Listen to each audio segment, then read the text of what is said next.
તો દર વર્ષે 28 ફેબ્રુઆરી આ તારીખે ભારતમાં એક ખાસ દિવસની ઉજવણી થાય છે. એ છે રાષ્ટ્રીય વિજ્ઞાન દિવસ. હવે આ ખાલી કેલેન્ડરની એક તારીખ નથી હો.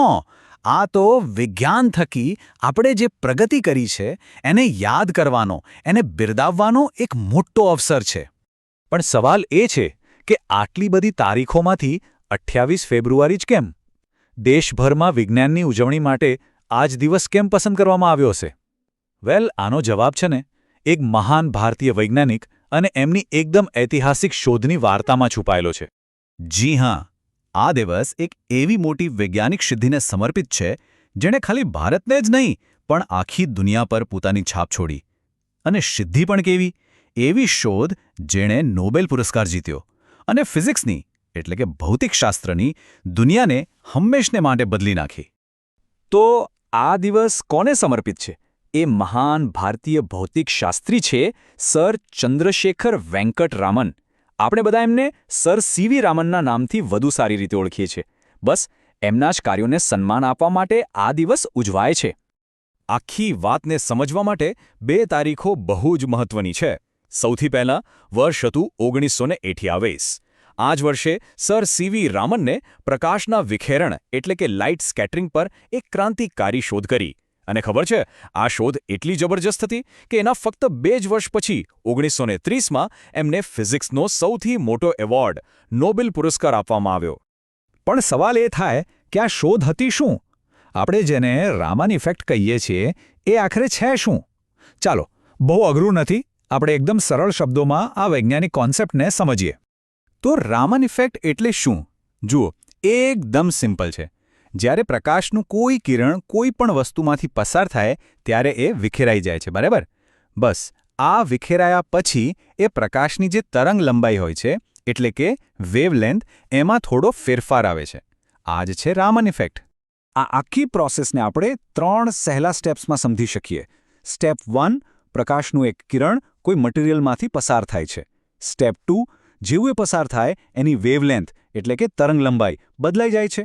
અને સ્ટેપ 3, જે સૌથી ઇમ્પોર્ટન્ટ છે, આ જે ફેરફાર થયો ને એ આપણને એ મટીરિયલની અંદરની રચના વિશે, એના અણુઓ અને પરમાણુઓ વિશે બહુ જ કિંમતી માહિતી આપી દે છે. હવે આ સાંભળવામાં કદાચ બહુ સિમ્પલ લાગતું હશે, પણ માની લેજો આ કોઈ નાની સૂની શોધ નહોતી.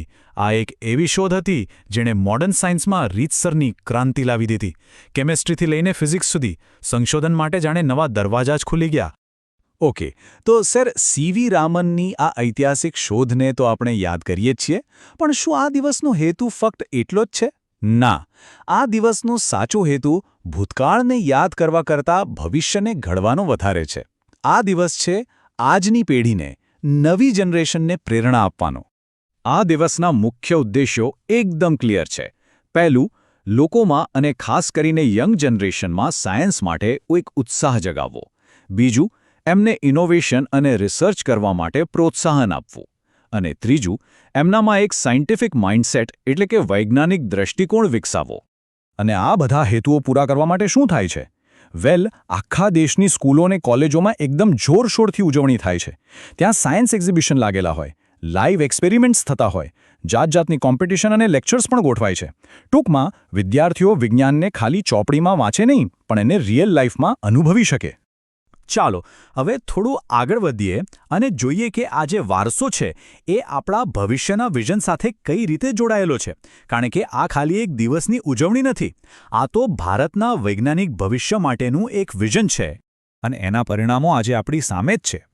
રાષ્ટ્રીય વિજ્ઞાન દિવસ જે સ્પિરિટને, જે ભાવનાને પ્રોત્સાહન આપે છે, એના કારણે જ તો આજે ભારત સ્પેસ સાયન્સ હોય, ટેકનોલોજી હોય કે પછી રિસર્ચ હોય, દરેક ક્ષેત્રમાં દુનિયાભરમાં આગળ વધી રહ્યું છે. અને આજે આખું પરિવર્તન છે ને, એની શરૂઆત ક્યાંથી થાય છે? એકદમ પાયાના લેવલથી.